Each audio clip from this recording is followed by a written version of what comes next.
Question number 51 from the following detail relating to Growmore limited prepare cash flow statement.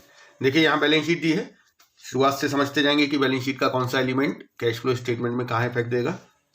सबसे पहले है share capital. Opening balance 16 lakh, closing balance 20 lakh, मतलब current year में 4 लाख के share issue किए हैं जो कि फाइनेंसिंग एक्टिविटी का इनफ्लो है। रिजर्व एंड सरप्लस है। देखिए रिजर्व एंड सरप्लस में क्या क्या है। रिजर्व एंड सरप्लस में एक तो जनरल रिजर्व है जो कि इंक्रीज हो रहा है, इसका मतलब करंट ईयर में हमने जनरल रिजर्व में 1 लाख रुपए ट्रांसफर किया, इसे हम नोट में ऐड करेंगे।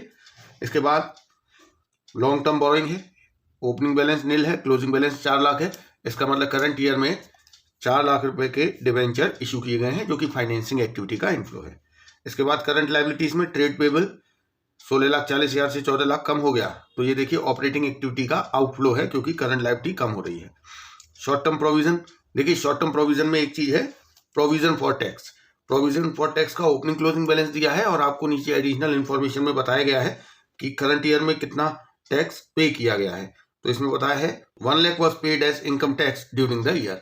तो आपको इस साल जितना टैक्स पे किया है उसकी इन्फॉर्मेशन दी हुई है। हम प्रोविजन फॉर टैक्स अकाउंट बना के ये पता करेंगे कि करंट ईयर में कितना टैक्स के लिए प्रोविजन बनाया गया है। इसके बाद नॉन करंट एसेट दिया है, इसमें प्रॉपर्टी प्लांट इक्विपमेंट है, इंक्रीज हो रहा है। तो देखिए प्रॉपर्टी प्लांट इक्विपमेंट के रिगार्डिंग आपको एडिशनल इन्फॉर्मेशन में बताया है कि डेप्रिसिएशन 25% लगा है opening value of plant and machinery पर, और एक पुराना प्लांट बेच दिया गया है 1 लाख रुपए में, इसकी रिटर्न डाउन वैल्यू थी 40,000 रुपए, इसे बेचा गया है 70,000 रुपए में। इसके अलावा प्लांट एंड मशीनरी में लैंड एंड बिल्डिंग है, वो देखिए इंक्रीज हो रहा है। अब लैंड पे तो डेप नहीं लगता है और उसकी इन्फॉर्मेशन भी नहीं दी है, तो जो इंक्रीज हो रहा है वो करंट ईयर में हमने लैंड एंड बिल्डिंग परचेज किया होगा। इसके बाद नॉन करंट इन्वेस्टमेंट इंक्रीज हुए हैं, इसका मतलब हमने करंट ईयर में इन्वेस्टमेंट खरीदे हैं जो कि इन्वेस्टिंग एक्टिविटी का आउटफ्लो है। इन्वेंट्री और ट्रेड रिसीवेबल, इसमें जो इनफ्लो आउटफ्लो हुआ है वो हम ऑपरेटिंग एक्टिविटी में प्लस माइनस करेंगे। इसके बाद दिया है कैश एंड कैश इक्विवेलेंट। तो शुरुआत करते हैं। सबसे पहले हमें कैश फ्लो स्टेटमेंट के लिए चाहिए होता है profit before tax and extraordinary items, और ये निकालने के लिए हमें एक नोट बनाना पड़ता है। तो देखिए नोट में सबसे पहले लिखा जाता है प्रॉफिट एज पर सरप्लस, और फिर क्या क्या हमें प्लस माइनस करना है वो आप देख लीजिए। ये सारी चीजें हमें ऐड करनी है और ये 2 चीजें लेस करनी है। तो इससे रिलेटेड क्या क्या दिया हुआ है वो हम क्वेश्चन में देखते जाएंगे। सबसे पहले हमें चाहिए प्रॉफिट एज पर सरप्लस। इसके लिए आप देखिए करंट ईयर में जो सरप्लस है वो कितना इंक्रीज हुआ है। ओपनिंग बैलेंस 1,20,000 है और क्लोजिंग बैलेंस 2 लाख है, इसका मतलब करंट ईयर में 80,000 प्रॉफिट है। तो ये हम सबसे पहले लिख देंगे closing balance minus opening balance करके हमारा करंट ईयर का प्रॉफिट एज पर सरप्लस आ गया 80,000। अब देखिए हमें dividend, interim dividend, transfer to reserve, provision for tax, ये सब प्लस करना है। तो फाइनल डिविडेंड की इंफॉर्मेशन क्या दी है, देखिए क्वेश्चन में बताया है प्रपोज डिविडेंड 31 मार्च 2022 मतलब करंट ईयर, एंड 31 मार्च 2021 मतलब प्रीवियस ईयर। तो प्रीवियस ईयर में जो प्रपोज किया था वो ही करंट ईयर के लिए फाइनल डिविडेंड है, और जो इस साल प्रपोज किया है इसका इस साल प्रोविजन ना करके नेक्स्ट ईयर में किया जाएगा। तो हमें केवल प्रीवियस ईयर के प्रपोज डिविडेंड से मतलब है, उसे हम ऐड कर देंगे, plus final dividend proposed in previous year 2 lakh रुपए। इसके बाद इंटरिम डिविडेंड आता है, इंटरिम डिविडेंड की कोई इंफॉर्मेशन नहीं दी हुई है। इसके बाद ट्रांसफर टू रिजर्व, तो देखिए रिजर्व एंड सरप्लस में आपको क्या दिया है जनरल रिजर्व, और ये इंक्रीज हो रहा है 1 लाख से, इसका मतलब करंट ईयर में 1 लाख रुपए जनरल रिजर्व में ट्रांसफर किया गया है, तो वो हम ऐड कर देंगे। इसके बाद प्रोविजन फॉर टैक्स, देखिए आपको क्वेश्चन में प्रोविजन फॉर टैक्स का ओपनिंग क्लोजिंग बैलेंस दिया है और नीचे बताया है कि 1 लाख रुपए paid income tax, current year में 1 लाख रुपए इनकम टैक्स पे किया। तो इसके लिए हमें प्रोविजन फॉर टैक्स अकाउंट बनाना पड़ेगा जिससे कि हमें ये पता चले कि करंट ईयर में कितना प्रोविजन किया गया है। देखिए प्रोविजन फॉर टैक्स का ओपनिंग बैलेंस लिखा जाएगा इधर, और यहाँ क्लोजिंग बैलेंस लिखा जाएगा। ओपनिंग बैलेंस है 1,40,000 और क्लोजिंग बैलेंस है 2 लाख रुपए, और टैक्स जो पे किया जाता है वो प्रोविजन फॉर टैक्स अकाउंट के डीआर में आता है, यह है टैक्स पेड। तो आपको टैक्स पेड के बारे में बताया गया है कि इस साल 1 लाख रुपए टैक्स पे किया गया है, और कितना प्रोवाइड किया है ये अब हमें बैलेंसिंग फिगर में पता चलेगा कि करंट ईयर में कितना टैक्स के लिए प्रोविजन किया गया है। तो देखिए बैलेंसिंग फिगर में आ रहा है 1,60,000 रुपए। तो 1,60,000 हमने करंट ईयर में टैक्स के लिए प्रोविजन किया है, जो कि हम नोट में यहाँ पर प्लस करते हैं प्रोविजन फॉर टैक्स के नाम से। 1,60,000 रुपये। इसके बाद देखिए एक्स्ट्रा ऑर्डिनरी एक्सपेंस या लॉस, रिफंड ऑफ टैक्स या एक्स्ट्रा ऑर्डिनरी गेन, इसकी क्वेश्चन में कोई इन्फॉर्मेशन नहीं दी है। तो यहाँ से हमारा profit before tax and extraordinary items आ गया 5,40,000 रुपये। अब ये नोट का काम कंप्लीट हो गया। अब हम कैश फ्लो स्टेटमेंट पे आ जाते हैं। सबसे पहले प्रॉफिट बिफोर टैक्स जो हमने निकाला है 5,40,000 वो लिखेंगे। अब हम यहाँ पर कुछ चीजें ऐड करते हैं।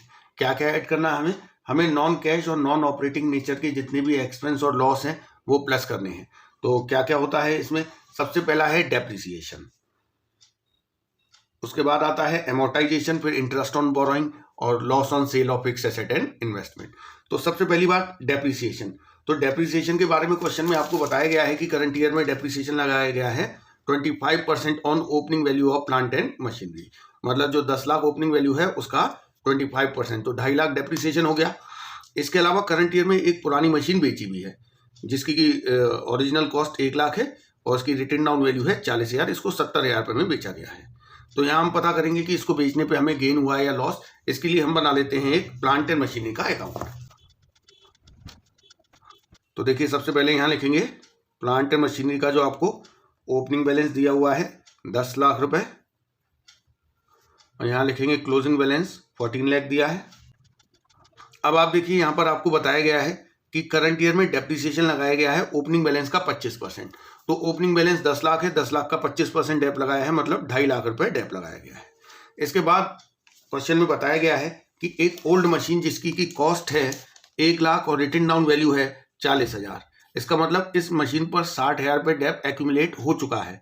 लेकिन हमें ये 60,000 रुपये dep plant and machinery account में सीआर नहीं करना है, क्योंकि यहाँ पर जो प्लांट एंड मशीनरी है वो ऑलरेडी रिटन डाउन वैल्यू पर है। क्योंकि एक्यूमुलेटेड डेप्रिसिएशन अकाउंट मेंटेन जब नहीं किया होता है तो जो एनुअल डेप है वो प्लांट एंड मशीनरी अकाउंट में ही सीआर होता आया है, इसीलिए यहाँ पर plant and machinery already written down value पर है। तो यहाँ पर एनुअल डेप सीआर किया जाएगा, लेकिन बेची गई मशीन पे जो डेप एक्यूमुलेट हुआ है वो यहाँ पे सीआर नहीं होता है। तो देखिए इसकी रिटन डाउन वैल्यू 40,000 है और इससे बेचा गया है 70,000 रुपये में। तो हम यहाँ लिख देंगे बाय बैंक 70,000, और देखिए रिटन डाउन वैल्यू है इस मशीन की 40,000 और इसे बेचा गया है 70,000 रुपये में। इसका मतलब इसके बेचने पर गेन हुआ है, कितना गेन हुआ है 30,000 रुपये, और ये 30,000 रुपये जो गेन है वो P&L में ट्रांसफर किया गया होगा। अब देखिए अब हमें यहाँ से बैलेंसिंग फिगर में पता चलेगा कि करंट ईयर में कितने का प्लांट एंड मशीनरी परचेज किया गया है, क्योंकि इसकी ज़रूरत हमें इन्वेस्टिंग एक्टिविटी का जो कैश फ्लो है उसमें ज़रूरत पड़ेगी। तो यहाँ बैलेंसिंग फिगर में आ रहा है 6,90,000, इसका मतलब करंट ईयर में हमने 6,90,000 का प्लांट एंड मशीनरी और परचेज किया है। तो अब हम आ जाते हैं अपने कैश फ्लो स्टेटमेंट पे। डेप्रिसिएशन हम पहले कैलकुलेट कर चुके हैं 2.5 लाख रुपए। इसके अलावा एमोर्टाइजेशन, देखिए एमोर्टाइजेशन लगता है इनटेंजिबल एसेट पर, और यहाँ पर आप देखिए क्वेश्चन में कोई भी इंटेंजिबल एसेट नहीं दी हुई है। इसके बाद आता है इंटरेस्ट ऑन बोरोइंग। तो यहाँ पर देखिए आप 10% डिवेंचर दिया हुआ है जिसका ओपनिंग बैलेंस तो नील था लेकिन क्लोजिंग बैलेंस 4 लाख है। इसका मतलब करंट ईयर में ही डिवेंचर इशू किए गए हैं, ओपनिंग बैलेंस तो कुछ है नहीं। और नीचे बताया गया है कि ये जो डिवेंचर हैं ये 1 अक्टूबर 2021 को इशू किए गए हैं। तो इन डिवेंचर्स पे 4 लाख पर हमें केवल 6 महीने का इंटरेस्ट देना पड़ेगा। तो वो जो इंटरेस्ट है ये P&L में डेबिटेड है, नॉन ऑपरेटिंग नेचर का एक्सपेंस है, इसीलिए हम इसे प्लस कर रहे हैं। कितना डिवेंचर पे इंटरेस्ट देना पड़ेगा, 4 लाख के डिवेंचर्स पे 10% की रेट से केवल 6 महीने का इंटरेस्ट देना पड़ेगा, जो कि आएगा 20,000 रुपये। इसके बाद loss on sale of fix asset and investment. तो यहाँ पर आपने देखा हमें फिक्स एसेट के बेचने पर कोई लॉस नहीं हुआ है, गेन हुआ है, तो वो तो आएगा नहीं। इसके अलावा माइनस क्या क्या होता है यहाँ पर, डिविडेंड रिसीव्ड, इंटरेस्ट रिसीव्ड और रेंटल इनकम जो होती है वो सब माइनस होता है। इसके अलावा gain on sale of fix asset and investment भी माइनस होता है। तो आप यहाँ पे देखिए इन्वेस्टमेंट के बेचने की तो कोई इन्फॉर्मेशन नहीं है, लेकिन जो मशीन हमने बेची है उसको बेचने पर 30,000 का गेन हुआ है, ये यहाँ से माइनस कर दिया जाएगा। ये 30,000 यहाँ से माइनस हो जाएगा और अब हमारा आ जाएगा operating profit before working capital changes. तो ये आ रहा है हमारा 7,80,000। अब हमें क्या करना है, अब हमें करंट एसेट और करंट लायबिलिटीज में जो चेंजेस आ रहे हैं उन्हें प्लस माइनस करना है। तो प्लस क्या किया जाता है, प्लस किया जाता है decrease in current asset other than cash and cash equivalent, increase in current liability other than short term borrowing. Minus क्या किया जाता है, इंक्रीज इन करंट एसेट और डिक्रीज इन करंट लायबिलिटी। तो अब हम क्वेश्चन में देखेंगे कि कौन सी करंट एसेट और करंट लायबिलिटीज में चेंजेस आ रहे हैं, उन्हें हम प्लस माइनस करेंगे। सबसे पहले करंट लायबिलिटीज को देख लेते हैं। ट्रेड पेबल्स आप देखिए यहाँ पर डिक्रीज हो रहा है, तो हम इसे माइनस करेंगे। शॉर्ट टर्म प्रोविजन, तो प्रोविजन फॉर टैक्स है, इसे हम ट्रीट कर चुके हैं। इसके अलावा इन्वेंट्री यहाँ इंक्रीज हो रहा है, इसे हम माइनस करेंगे। ट्रेड रिसीवेबल यहाँ डिक्रीज हो रहा है, इसे हम प्लस करेंगे। तो कर लेते हैं इन्हें प्लस माइनस। तो क्या क्या है, सबसे पहले तो ट्रेड पेबल इंक्रीज हुआ है 2,40,000 रुपये से, इसे हम माइनस करेंगे।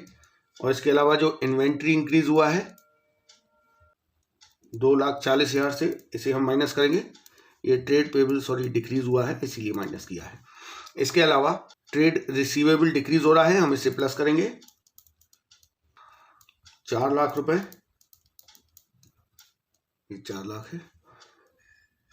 अब हमारा नेट आंसर आ रहा है 5,40,000। ये है हमारा कैश फ्रॉम ऑपरेटिंग एक्टिविटी, लेकिन ये बिफोर टैक्स है। अभी इसमें से टैक्स पेड माइनस होगा, तो टैक्स पेड हमने प्रोविजन फॉर टैक्स में लिखा है, देखिए 1 लाख रुपए क्वेश्चन में दिया हुआ है। अब हमारा नेट आंसर आ गया 4,40,000 रुपये। ये प्लस में आ रहा है, तो हम लिखेंगे कैश फ्रॉम ऑपरेटिंग एक्टिविटी। तो ये देखिए हमारी एक एक्टिविटी कंप्लीट हो गई है। अब हम बात करेंगे इन्वेस्टिंग एक्टिविटी की। देखिए इन्वेस्टिंग एक्टिविटी में हमें देखना है पहले नॉन करंट एसेट को, उसके बाद करंट एसेट में एक short term loans and advance होता है उसको। तो यहाँ पर करंट एसेट में short term loans and advance नहीं है, तो पहले हम नॉन करंट एसेट देखते हैं। Property plant equipment. Property plant equipment में 2 एसेट है, एक है plant and machinery. Plant and machinery का हमने अकाउंट बनाया है, उसमें हमने प्लांट एंड मशीनरी खरीदा भी है और बेचा भी है। तो जो बेचा है वो इनफ्लो है और जो खरीदा है वो आउटफ्लो है। लैंड एंड बिल्डिंग देखिए, लैंड एंड बिल्डिंग में कोई ट्रांजेक्शन नहीं बताया गया है, और जहाँ इंक्रीज हो रहा है इसका मतलब हमने लैंड एंड बिल्डिंग परचेज किया है, जो कि आउटफ्लो है। इसके बाद नॉन करंट इन्वेस्टमेंट का ओपनिंग बैलेंस नील है, क्लोजिंग बैलेंस 2 लाख है, इसका मतलब करंट ईयर में नॉन करंट इन्वेस्टमेंट खरीदे गए हैं 2 लाख के, जो कि इन्वेस्टिंग एक्टिविटी का आउटफ्लो है। तो इन्हें हम इन्वेस्टिंग एक्टिविटी में प्लस माइनस करेंगे। सबसे पहले देखिए प्लांट एंड मशीनरी, ये सोल्ड भी है और प्लांट एंड मशीनरी परचेज भी है। सोल्ड देखिए कितना है, हमने प्लांट एंड मशीनरी बेचा है 70,000 का और खरीदा है 6,90,000 रुपये का। तो 70,000 तो प्लस में आएगा, और परचेज जो है वो आउटफ्लो है, ये माइनस होगा। इसके बाद जो लैंड है, लैंड हमने परचेज किया है 4 लाख रुपए का, ये हमारा आउटफ्लो है। और जो नॉन करंट इन्वेस्टमेंट है वो भी परचेज किए हैं 2 लाख रुपए के, ये भी आउटफ्लो है। तो हमारा नेट आंसर आ रहा है 12,20,000 रुपये माइनस में, इसका मतलब cash used in investing activity. तो ये हमारी दूसरी एक्टिविटी हो गई। अब एक आखिरी एक्टिविटी फाइनेंसिंग एक्टिविटी और करेंगे। देखिए फाइनेंसिंग एक्टिविटी के लिए हमें देखना होता है share capital, long term borrowing और शॉर्ट टर्म बोरोइंग को। तो पहले आप देख लीजिए शेयर कैपिटल में क्या चेंज हो रहा है। शेयर कैपिटल इंक्रीज हुई है, इसका मतलब करंट ईयर में 4 लाख रुपए के शेयर इशू किए गए हैं। लॉन्ग टर्म बोरोइंग में डिवेंचर इंक्रीज हो रहा है, इसका मतलब करंट ईयर में 4 लाख के डिवेंचर इशू किए गए हैं। शॉर्ट टर्म बोरोइंग नहीं है। इसके अलावा हमारा फाइनेंसिंग एक्टिविटी में आता है इंटरेस्ट पेड और डिविडेंड पेड। तो डिविडेंड पेड आपने देखा 2 लाख रुपए हमने करंट ईयर में डिविडेंड पे किया है और इंटरेस्ट भी पे किया है। तो ये हम कर लेते हैं। सबसे पहले शेयर इशू हुए हैं 4 लाख रुपए, ये इनफ्लो है। और फिर डिवेंचर इशू हुए हैं 4 लाख रुपए, ये भी इनफ्लो है। और आउटफ्लो में आपने एक तो डिविडेंड पे किया है और एक इंटरेस्ट पे किया है। तो देखिए डिविडेंड पे किया गया है, जो कि हमने नोट में यहाँ प्लस किया था, फाइनल डिविडेंड 2 लाख रुपए, वही यहाँ पर माइनस किया जाएगा। और जो इंटरेस्ट पे किया है वो हमने ऑपरेटिंग एक्टिविटी में यहाँ देखिए प्लस किया था, इंटरेस्ट ऑन डिवेंचर 20,000, वही यहाँ पर माइनस किया जाएगा फाइनेंसिंग में। तो यहाँ से हमारा नेट आंसर आ रहा है 5,80,000 प्लस में आ रहा है। तो ये हो गया हमारा कैश फ्रॉम फाइनेंसिंग एक्टिविटी। तो ये तीनों एक्टिविटी के हमारे आंसर आ गए हैं। अब हम नेट आंसर निकालेंगे कि net cash and cash equivalent कितना इंक्रीज या डिक्रीज हो रहा है। तो इसके लिए हमें तीनों एक्टिविटी को प्लस करना होगा। तो देखिए पहला जो ऑपरेटिंग एक्टिविटी है उसका आंसर है 4,40,000 प्लस। इन्वेस्टिंग एक्टिविटी में 12,20,000 माइनस हुआ है, आउटफ्लो है। और फाइनेंसिंग एक्टिविटी में 5,80,000 प्लस हुआ है। तो हमारा नेट आंसर आ रहा है माइनस का 2 लाख, माइनस का 2 लाख मतलब net decrease in cash and cash equivalent. अब हम इसे वेरीफाई करेंगे क्वेश्चन के साथ। तो देखिए जो net decrease in cash and cash equivalent है, इसमें अगर हम opening balance of cash and cash equivalent add कर दें तो closing balance of cash and cash equivalent आ जाना चाहिए। तो अब हम देखते हैं क्वेश्चन में क्या दिया है। ओपनिंग बैलेंस है 2 लाख, क्लोजिंग बैलेंस है 0। अब आप देखिए अगर हम ओपनिंग बैलेंस 2 लाख ऐड करें तो माइनस का 2 लाख प्लस 2 लाख करेंगे तो 0 आएगा, जो कि आपका क्लोजिंग बैलेंस है। Question number 52, following is the summarised balance sheet of Philips India limited as at 31 March 2022। देखिए यहाँ हमें कैश फ्लो स्टेटमेंट बनाना है, तो देखते जाते हैं। सबसे पहले शेयर कैपिटल दिया है, इसमें कोई चेंज नहीं हुआ है, इसका मतलब करंट ईयर में कोई शेयर इशू नहीं हुए हैं। रिजर्व एंड सरप्लस में 2 चीज़ें दी हुई हैं। एक तो जनरल रिजर्व है जो कि इंक्रीज हो रहा है, इसका मतलब करंट ईयर में हमने जनरल रिजर्व में ट्रांसफर किया है 30,000 रुपये, इसे हम नोट में दिखाएंगे। इसके बाद सरप्लस है 1,68,000 ओपनिंग बैलेंस, क्लोजिंग 2,04,000, इसका मतलब करंट ईयर में हमें 36,000 का प्रॉफिट हुआ है। तो इसके बाद आते हैं नॉन करंट लायबिलिटी में 10% मॉर्गेज लोन है, ओपनिंग बैलेंस नील है, क्लोजिंग बैलेंस 8,10,000, इसका मतलब करंट ईयर में मॉर्गेज लोन और रेस किया गया है। लेकिन आपको क्वेश्चन में ये नहीं बताया गया है कि ये लोन कब लिया गया है 8,10,000 का। तो हम ये मानेंगे कि ये लोन ईयर के एंड में लिया गया है, तो इससे हमें इस पर इंटरेस्ट नहीं देना होगा कुछ भी। इसके बाद करंट लायबिलिटीज है, इसमें ट्रेड पेबल्स दिया है, तो ट्रेड पेबल्स को हम ऑपरेटिंग एक्टिविटी में देखेंगे। इसके बाद प्रोविजन फॉर टैक्स, इसका हम अकाउंट बनाएंगे, क्योंकि आपको क्वेश्चन में ओपनिंग क्लोजिंग बैलेंस दिया है प्रोविजन फॉर टैक्स का, और नीचे इन्फॉर्मेशन दी है कि करंट ईयर में 27,000 का प्रोविजन किया गया है। तो प्रोविजन की इन्फॉर्मेशन दी है, तो हम ये पता करेंगे कि करंट ईयर में कितना टैक्स पे किया गया है। इसके बाद प्रॉपर्टी प्लांट इक्विपमेंट में, एक तो प्रॉपर्टी प्लांट इक्विपमेंट है, opening balance 12 lakh, closing balance 9,60,000। अब हम नीचे देखते हैं, नीचे बताया गया है कि during the year a part of fix asset, ये fix asset property plant equipment में इंक्लूड है, जिसकी कॉस्ट 30,000 है, इसे बेचा गया है 36,000 रुपये में, और जो प्रॉफिट है वो P&L में ट्रांसफर कर दिया गया। तो देखिए यहाँ से हम फिक्स एसेट का एक अकाउंट बनाएंगे और ये पता करेंगे कि करंट ईयर में फिक्स एसेट पे कितना डेप्रिसिएशन लगाया गया है, क्योंकि डेप्रिसिएशन की कोई इन्फॉर्मेशन नहीं दी है, इसलिए हम अकाउंट बना के पता करेंगे। इसके बाद आपको नॉन करंट इन्वेस्टमेंट दिया है और नीचे बताया गया है कि इन्वेस्टमेंट 24,000 की कॉस्ट वाले बेचे गए हैं, तो यहाँ हम नॉन करंट इन्वेस्टमेंट का भी अकाउंट बना लेंगे। यहाँ से हमें पता चलेगा कि करंट ईयर में हमने कितने के नॉन करंट इन्वेस्टमेंट परचेज किए हैं। इसके बाद करंट एसेट में करंट इन्वेस्टमेंट, ये कैश एंड कैश इक्विवेलेंट है। इन्वेंट्री और ट्रेड रिसीवेबल, इसमें जो चेंज हुआ है ये हम ऑपरेटिंग एक्टिविटी में दिखाएंगे, क्योंकि इनमें जो कैश का इनफ्लो या आउटफ्लो होता है वो ऑपरेटिंग नेचर का होता है। इसके बाद कैश एंड कैश इक्विवेलेंट में बैंक बैलेंस दिया है। तो देखिए इसके यहाँ एडिशनल इन्फॉर्मेशन में ये बताया गया है कि इंटरिम डिविडेंड करंट ईयर में पे किया गया है 1,20,000 रुपये। तो यहाँ देखिए हमें 3 अकाउंट बनाने पड़ेंगे, एक प्रोविजन फॉर टैक्स का जहाँ से हमें टैक्स पेड पता चलेगा, एक प्रॉपर्टी प्लांट इक्विपमेंट का और एक नॉन करंट इन्वेस्टमेंट का। तो पहले अकाउंट बना लेते हैं, उसके बाद हम कैश फ्लो स्टेटमेंट स्टार्ट करेंगे। तो सबसे पहले देखिए प्रोविजन फॉर टैक्स का अकाउंट बनाते हैं। यहाँ पर हम ओपनिंग बैलेंस लिखेंगे। ओपनिंग बैलेंस है प्रोविजन फॉर टैक्स का 2,25,000 रुपये और क्लोजिंग बैलेंस दिया हुआ है 30,000 रुपये। और देखिए क्वेश्चन में बताया गया है कि करंट ईयर में कितना प्रोविजन किया गया है, तो बाय P&L लिखेंगे हम, जहाँ से प्रोविजन किया गया है करंट ईयर में प्रोविजन किया गया है 27,000 रुपये का। तो यहाँ से अब हमें बैलेंसिंग फिगर में पता चल जाएगा कि करंट ईयर में कितना टैक्स पे किया गया है, वो हम लिखेंगे प्रोविजन फॉर टैक्स अकाउंट की DR में 2 बैंक के नाम से, यह है टैक्स पेड। तो बैलेंसिंग फिगर में आ रहा है 2,22,000। तो करंट ईयर में 2,22,000 टैक्स पे किया गया है, ये हमें ऑपरेटिंग एक्टिविटी में काम आएगा। इसके बाद हम बात बनाते हैं प्रॉपर्टी प्लांट एंड इक्विपमेंट का अकाउंट। इसका ओपनिंग बैलेंस है 12 लाख रुपए और क्लोजिंग बैलेंस दिया हुआ है 9,60,000 रुपये। अब देखिए इसमें क्या क्या इन्फॉर्मेशन दी है प्रॉपर्टी प्लांट इक्विपमेंट के रिगार्डिंग। देखिए इसमें एक तो फिक्स एसेट है जिसकी कॉस्ट है 30,000, इसको बेचा गया है 36,000 रुपये में। तो केवल यही इन्फॉर्मेशन दी हुई है, जो फिक्स एसेट है वो प्रॉपर्टी प्लांट इक्विपमेंट में इंक्लूड होगी। तो सबसे पहले हम बेच देंगे एसेट को, कितने में बेचा गया है 36,000 रुपये में, और बेचने पे जो प्रॉफिट हुआ है वो P&L में ट्रांसफर किया गया होगा, तो वो हम प्रॉपर्टी प्लांट में DR कर देंगे, जिससे कि P&L अकाउंट में क्रेडिट में ट्रांसफर हो जाए। इसके बाद देखिए यहाँ पर जो डिफरेंस आ रहा है वो डिफरेंस CR साइड में आ रहा है, क्योंकि इस साल का जो डेप है उसकी इन्फॉर्मेशन नहीं दी थी, तो वो डेप्रिसिएशन का अमाउंट हमें बैलेंसिंग फिगर में पता चल जाएगा। तो यहाँ 2,10,000 का डिफरेंस आ रहा है, इसका मतलब करंट ईयर में 2,10,000 रुपये का डेप प्रोवाइड किया गया है। ये हमें ऑपरेटिंग एक्टिविटी में चाहिए, इसलिए हमने पहले बना लिया है अकाउंट। अब हम नॉन करंट इन्वेस्टमेंट का भी अकाउंट बनाएंगे। नॉन करंट इन्वेस्टमेंट का जो ओपनिंग बैलेंस दिया है 1,50,000 रुपये और क्लोजिंग बैलेंस दिया है 1,80,000 रुपये।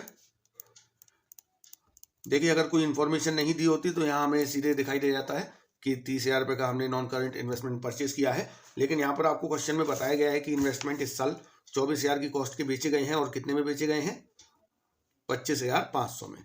तो ये 25,500 बाय बैंक करके लिखा जाएगा और जो गेन हुआ है वो P&L में ट्रांसफर किया गया होगा। 1,500 रुपये का गेन हुआ है, 25,500 में बेचे गए हैं जिनकी कॉस्ट थी 24,000 रुपये। तो ये 1,500 रुपये P&L में गया। अब यहाँ हमें बैलेंसिंग फिगर में पता चलेगा कि करंट ईयर में हमने कितने के नॉन करंट इन्वेस्टमेंट परचेज किए हैं। तो ये हम बैलेंसिंग फिगर में फाइंड करेंगे जो कि आ रहा है 54,000 रुपीज़। तो यह हमारे अकाउंट हो गए। अब हम शुरुआत करते हैं। देखिए कैश फ्लो स्टेटमेंट बनाने के लिए हमें चाहिए सबसे पहले profit before tax and extraordinary items, और ये पता करने के लिए हमें बनाना पड़ेगा एक नोट। देखिए नोट में सबसे पहले लिखा जाता है प्रॉफिट एज पर सरप्लस। अच्छा, प्रॉफिट एज पर सरप्लस हमें बैलेंस शीट में देखना पड़ेगा। रिजर्व एंड सरप्लस का ओपनिंग क्लोजिंग बैलेंस दिया हुआ है। देखिए ओपनिंग बैलेंस है 1,68,000, क्लोजिंग बैलेंस है 2,04,000। तो 2,04,000 माइनस 1,68,000 करेंगे तो हमारा प्रॉफिट निकल के आएगा 36,000। अब हमें क्या क्या प्लस करना होता है, एक डिविडेंड, एक interim dividend, transfer to reserve. अब देखिए सबसे पहले डिविडेंड, इसकी कोई इन्फॉर्मेशन नहीं दी हुई है। इंटरिम डिविडेंड क्वेश्चन में बताया गया है कि करंट ईयर में 1,20,000 रुपये का इंटरिम डिविडेंड पे किया गया है, इसे हम ऐड कर देंगे। इसके बाद ट्रांसफर टू रिजर्व आप देखिए जनरल रिजर्व का ओपनिंग बैलेंस था 9 लाख रुपए और क्लोजिंग बैलेंस है 9,30,000। करंट ईयर में हमने जनरल रिजर्व में कितना ट्रांसफर किया है 30,000 रुपये, तो ये 30,000 प्लस हो जाएगा। इसके अलावा प्रोविजन फॉर टैक्स, तो प्रोविजन फॉर टैक्स का हमने अकाउंट बनाया है। देखिए 27,000 का करंट ईयर में प्रोविजन किया गया है टैक्स के लिए, उसे हम प्लस कर देंगे। इसके बाद आपको एक्स्ट्राऑर्डिनरी गेन, लॉस या टैक्स रिफंड की कोई इन्फॉर्मेशन नहीं दी है, तो यहाँ से हमारा profit before tax and extraordinary items आ गया 2,13,000 रुपये। तो ये हमारा नोट हो गया। अब हम कैश फ्लो स्टेटमेंट में सबसे ऊपर लिख देंगे profit before tax and extraordinary item 2,13,000 रुपये।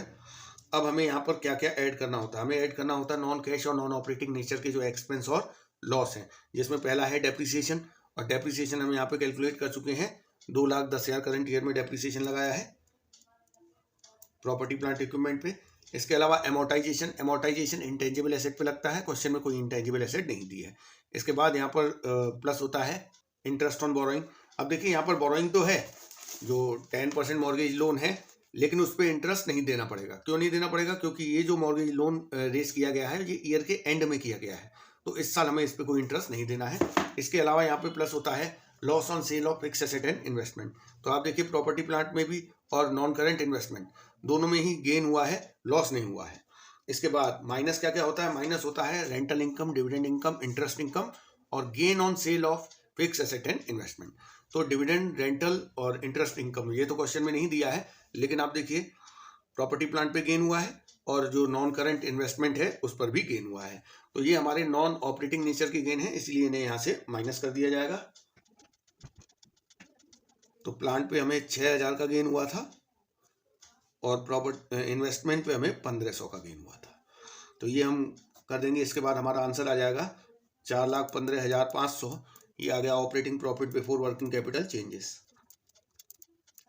देखिए इसके बाद हमें क्या प्लस माइनस करना होता है, change in current asset and current liability. तो प्लस क्या करते हैं, decrease in current asset other than cash and cash equivalent, increase in current liability other than short term borrowing. Minus क्या करते हैं, increase in current asset, decrease in current liability. तो अब हम क्वेश्चन में देखते हैं कौन सी करंट एसेट और करंट लायबिलिटीज में चेंजेस आ रहे हैं, उन्हें हम प्लस माइनस करेंगे। तो देखिए यहाँ पर सबसे पहले ट्रेड पेबल्स है जो कि डिक्रीज हो रहा है, इसे माइनस करेंगे। इसके बाद करंट इन्वेस्टमेंट, ये तो हमारा कैश एंड कैश इक्विवेलेंट है। इन्वेंट्री डिक्रीज हो रहा है, इसे प्लस करेंगे। और ट्रेड रिसीवेबल इंक्रीज हो रहा है, इसे माइनस करेंगे। तो एक तो आपका जो ट्रेड पेबल डिक्रीज हो रहा है इसे हम माइनस करेंगे 1,02,000 रुपये, और जो इन्वेंट्री हमारा डिक्रीज हो रहा है उसे हम प्लस करेंगे 90,000, और जो हमारा ट्रेड रिसीवेबल इंक्रीज हो रहा है इसे हम माइनस करेंगे 7,35,000। अब हमारा नेट आंसर आ रहा है माइनस का 3,31,500। माइनस में आ रहा है तो हम लिखेंगे cash used in operating activity. देखिए ये जो cash used in operating activity आया है ये अभी नेट नहीं है, ये है बिफोर टैक्स। अभी टैक्स पे करेंगे, जो टैक्स पे किया है उसे भी माइनस किया जाएगा। तो आप देखिए प्रोविजन फॉर टैक्स अकाउंट में हमने पता किया था कि 2,22,000 करंट ईयर में टैक्स पे किया गया है, तो इसे हम माइनस करेंगे और हमारा ऑपरेटिंग एक्टिविटी का आंसर आ जाएगा 5,53,500 माइनस में आ रहा है। तो हम लिखेंगे cash used in operating activity. तो हमारा ये पहली एक्टिविटी कंप्लीट हो गई है।